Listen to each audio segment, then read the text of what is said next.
अस्सलाम वालेकुम। Welcome to my YouTube channel जिसमें मैथ से रिलेटेड वीडियोस होंगी। इसमें सबसे पहले हम मैट्रिक की मैथ करेंगे, फिर एफएससी, बीएससी और हायर लेवल की कुछ टॉपिक भी कवर करेंगे। तो प्लीज़ चैनल को सब्सक्राइब करना ना भूलिएगा।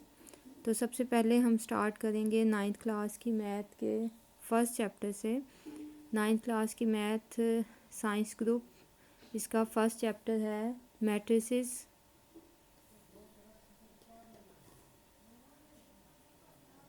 चैप्टर नंबर 1 है जिसका नाम है मैट्रिसेस।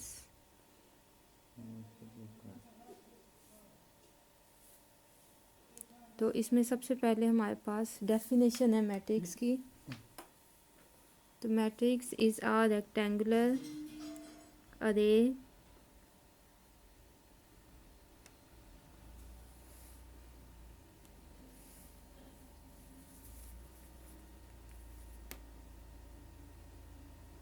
और formation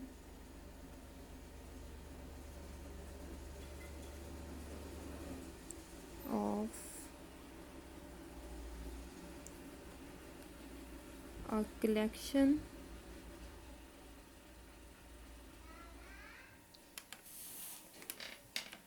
of real numbers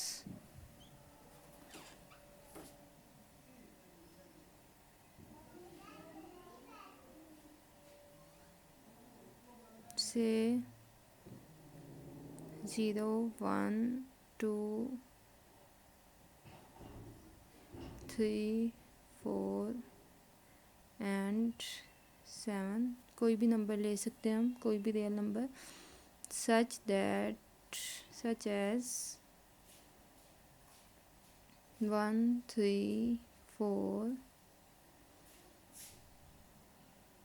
7, 2, 0 and then enclosed by brackets. तो यहाँ जो ब्रैकेट्स यूज़ होंगी वो स्क्वायर ब्रैकेट्स होंगी। Brackets we have square bracket is said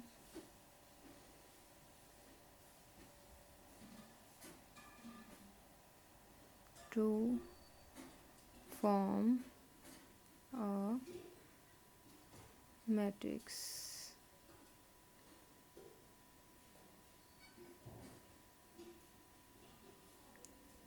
like वो जो ऊपर हमने नंबर लिखे थे 1, 3, 4, 7, 2, 0, उसे हम स्क्वायर ब्रैकेट में बंद कर देते हैं। तो ये हमारे पास मैट्रिक्स बन गया।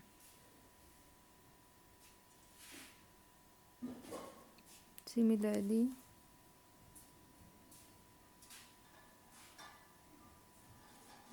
we have another matrix 0, 1, 3, 4। ये एग्जाम्पल बुक में भी दी हुई हैं। This is also another matrix।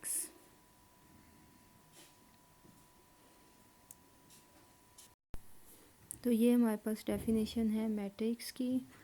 तो अब हमने डेफिनेशन लिख ली है, अब हम इसे समझेंगे कि इसमें कौन से वर्ड यूज़ हो रहे हैं, उनका क्या मीनिंग है। तो सबसे पहले है मैट्रिक्स जो है वो रेक्टेंगुलर अरे।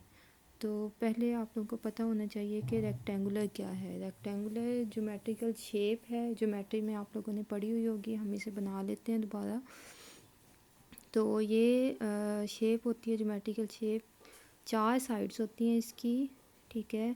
और उनके दरमियान जो एंगल होता है वो 90 का होता है, यानी कि वो परपेंडिकुलर होती हैं और उनकी ऑपोजिट साइड्स जो होती हैं वो आपस में बराबर होती हैं। ऑपोजिट साइड्स बराबर होनी चाहिए।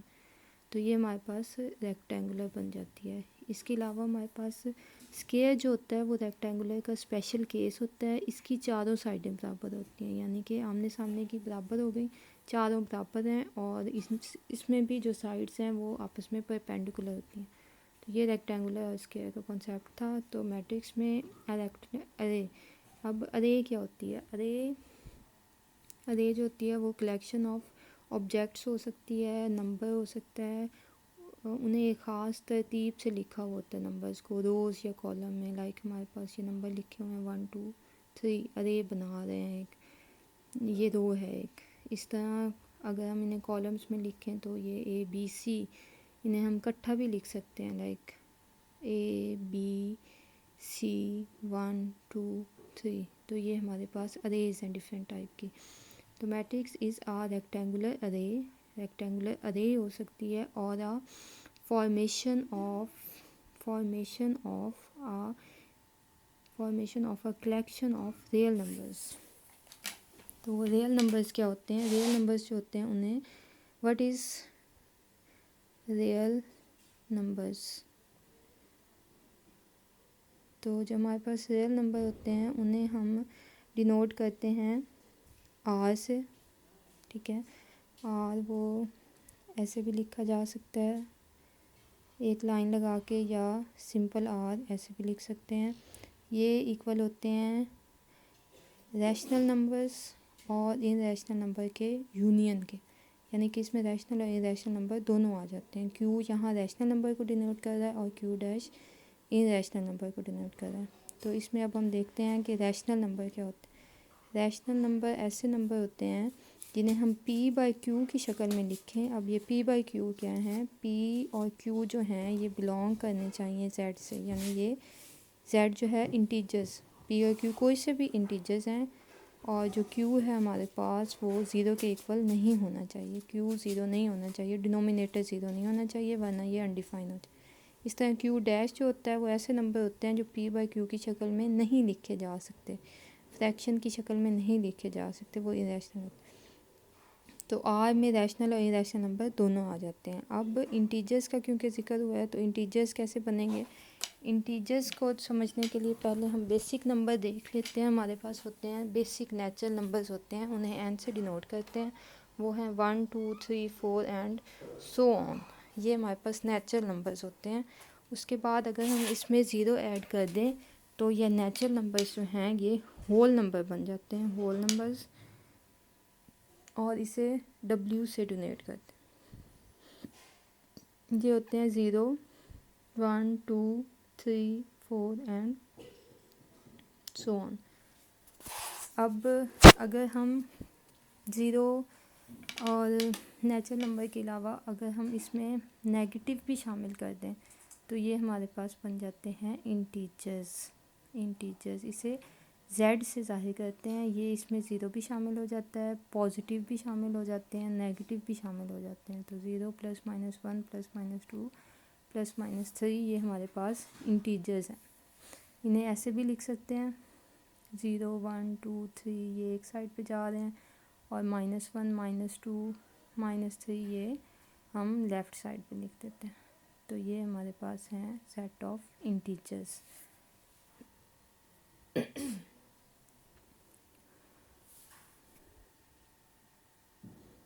तो यहाँ से इंटीजर्स का पता चल गया। तो जो रैशनल नंबर होते हैं वो p बाई क्यू की शक्ल में लिखे जाते हैं। p q z के बराबर होना चाहिए, q ज़ीरो के बराबर नहीं होना चाहिए, और q डैश जो है वो p बाई क्यू की शक्ल में नहीं लिखा जा सकता। एंड रियल नंबर जो हैं वो रैशनल और इरेशनल नंबर का यूनियन होते हैं। तो ये रियल नंबर के बारे में है कुछ। तो is a collection of real numbers, formation of a collection of real numbers, ठीक है, से वो कोई भी रियल नंबर हो सकते हैं। यहाँ जो आपकी बुक में दिए हुए हैं वो यहाँ दिए हुए हैं 0 1 2 3 4 एंड 7 सच एज, उन्हें इस तरह हम लिख रहे हैं, ठीक है। 1 7 है, ये एक अरे में लिखा हुआ है। 1 3 4 एक अरे है, 7 2 0 दूसरी अरे है। तो 1 3 4 7 2 0 इसमें ये रेक्टेंगुलर हमारे पास बना रहे हैं ना, ठीक है। जैसे हमने कहा था ऊपर डेफिनेशन में, ये रेक्टेंगल बना रहे हैं, इनकी ऑपोजिट साइड्स इक्वल आ रही हैं, and enclosed by brackets, square bracket से इन्हें डिनोट किया गया है। Is set to form a matrix like this 1 3 4 7 2 0, और इसे ब्रैकेट में बंद कर दिया गया है। तो ये हमारे पास एक मैट्रिक्स बन गया। इस तरह ये एक और मैट्रिक्स, अब आप लोगों की बुक में एग्जांपल दी हुई है 0 1 3 4, ये हमारे पास एक और मैट्रिक्स है, ठीक है। ये भी हमारे पास रेक्टेंगुलर अरे है, लेकिन आप देखेंगे कि ये स्क्वायर बना है, ठीक है। तो जो मैट्रिक्स होता है rectangular array of formation of collection of real number होता है, say these such as these are enclosed by square brackets. तो इसकी मज़ीद एग्जांपल हम देख लेते हैं। जैसे 1, अगर इसे हम स्क्वायर ब्रैकेट में इनक्लोज कर दें तो ये मैट्रिक्स है। इस तरह 1 2 ये भी एक हमारे पास मैट्रिक्स है। अगर हम ले 3 4 ये भी मैट्रिक्स है, क्योंकि ये रेक्टेंगुलर अरे बन रही है और इसे हमने ब्रैकेट से इंक्लूड